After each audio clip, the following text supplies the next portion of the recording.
اس کو تو کوئی ڈینائی نہیں کر سکتا.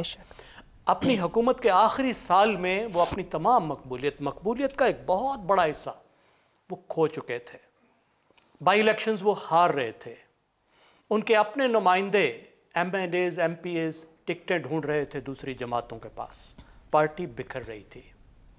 لیکن اس کے بعد جو پی ڈی ایم کی حکومت آئی اور انہوں نے جو کارنامے کیے اور اس کے ساتھ عمران خان نے جو بیانیہ بنایا, اس کی وجہ سے وہ اپنی مقبولیت حاصل کرنے میں, ریگین کرنے میں, بلکہ بڑھانے میں کامیاب ہوئے کہ امریکی سازش, رجیم چینج, آزادی, خود مختاری, امپورٹڈ حکومت, وہ تمام چیزیں جو ایک بہت ہی کامیاب پاپولسٹ سیاستدان, ایک ڈیماگوگ جس طرح کی کمیونیکیشن کر سکتا ہے, جو بیانیہ بنا سکتا ہے, وہ انہوں نے بنایا.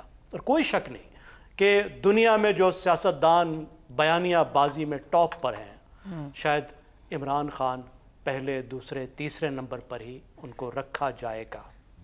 پھر اس کے ساتھ ایک اینٹی اسٹیبلشمنٹ سیاستدان ہونے کا تاثر, جو کوئی سوچ بھی نہیں سکتا تھا کہ وہ ایک اینٹی اسٹیبلشمنٹ سیاستدان کے طور پر سامنے آئیں گے اور ایک ٹکراؤ کا جو تاثر ہے وہ دیں گے, بلکہ ٹکراؤ میں جائیں گے بھی.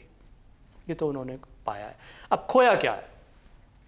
اقتدار کھویا انہوں نے, وزارت عظمیٰ کھوئی, خیبر پختونخوا کے علاوہ تمام صوبے کھوئے, اور میرے خیال میں جو سب سے بڑا کچھ کھویا ہے, آج کے دن تک حکومت میں واپس آنے کا امکان کھویا ہے. اور اس کی ایک بہت بڑی وجہ یہ ہے کہ انہوں نے جس طرح اداروں سے تعلقات خراب کیے ہیں.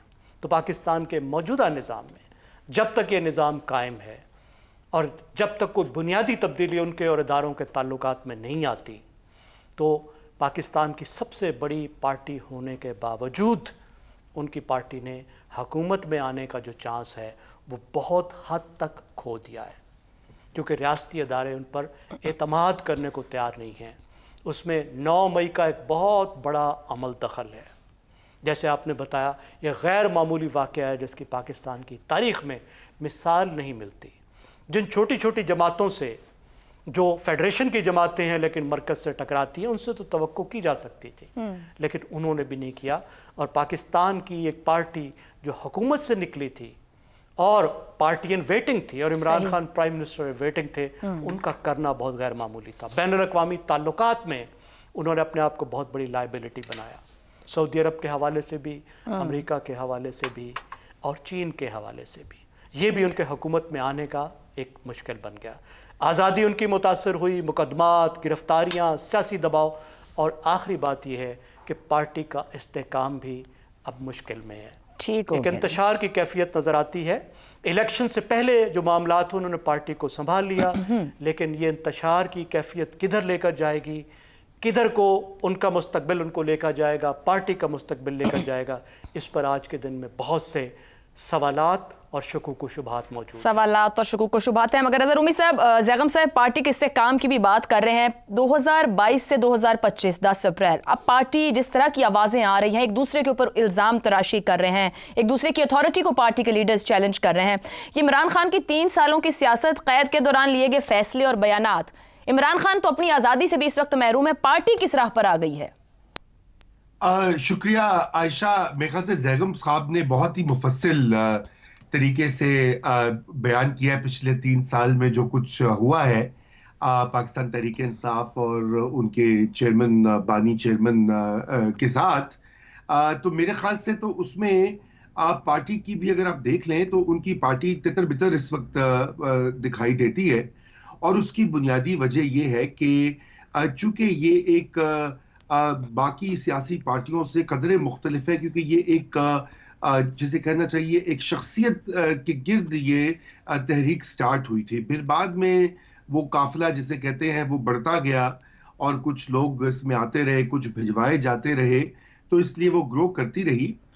لیکن یہی بات جو ہے کہ جب بھی پارٹیز جو ہے عائشہ وہ منظم نہیں ہوتی اور وہ ایک طریقے سے ایک جمہوری انداز میں اپنے آپ کو آرگنائز نہیں کرتی. دیکھیے پاکستان تحریک انصاف ان کے بانی چیئرمین کا شروع سے یہ دعویٰ رہا ہے کہ باقی پارٹیاں جو ہیں وہ موروثی ہیں, ان کے اندر جمہوریت نہیں ہے, وہ خاندانوں کی جماعتیں ہیں, اور اس لیے کہ ہم اس میں انہوں نے پھر ایک الیکشن بھی کروایا, پھر وہ الیکشن کروایا, اس کے نتائج ماننے سے انکار کر دیا, اسی الیکشن کو کینسل بھی کر دیا.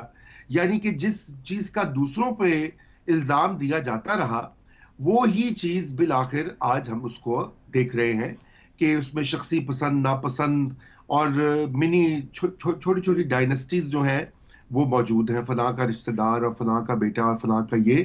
تو ٹھیک ہے خود خان صاحب کی فیملی اس میں نہ ہو, تو ایک طرح سے جو باقی سیاسی ہم نے پارٹیز کے ساتھ دیکھا ہے, پی ٹی آئی بھی اس میں کوئی ایکسیپشن نہیں ہے. یہی ہوتا ہے کہ جب وہ اسٹیبلشمنٹ کے ساتھ ان کا جھگڑا وگڑا ہوتا ہے اور وہ دے فال آؤٹ آف فیور. رضا صاحب, آپ کو لگتا ہے 3 سال کی پولیٹیکل اسٹریٹجی میں کیا عمران خان کہتے ہیں نا کہ جیل بھی سیاست دانوں کو مدبر بنا دیتا ہے, کچھ سیاست سیکھ جاتے ہیں, آپ کو لگتا ہے کہ کچھ سیکھ گئے ہیں؟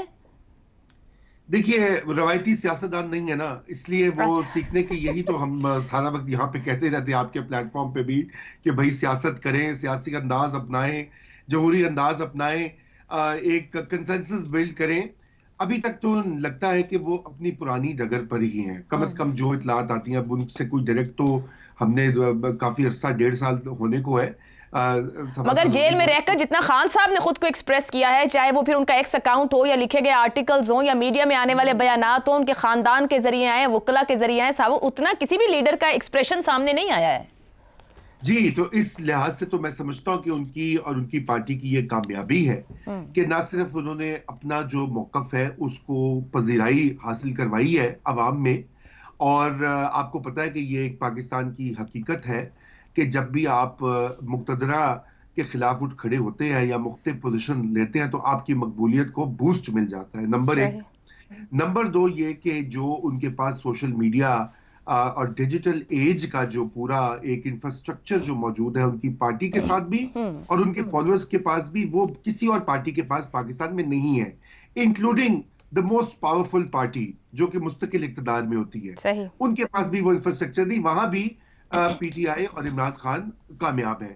اور تیسری بات جو ہے وہ عائشہ, جو اوورسیز اور یا ڈائسپورا کی جو حمایت ہم نے دیکھا ہے کہ ماضی میں بھی وزراء اعظم نکلتے رہے ہیں, پارٹیاں جو ہیں وہ اقتدار سے نکالی جاتی رہی ہیں, لیکن اس پیمانے کے اوپر جو ڈائسپورا کی سپورٹ ہے وہ حاصل نہیں ہوئی, چاہے وہ فنڈز حاصل کر کے امریکی یا برطانوی حکومت کے اوپر پریشر ڈالیں یا وہ اپنی آواز بلند کریں یا وہ دیگر معاملات میں وہ کریں. ہم نے اتنا زیادہ پرو ایکٹیو اور انگیج قسم کا ڈائسپورا نہیں دیکھا. تو یہ تین ان کی کامیابیاں ہیں.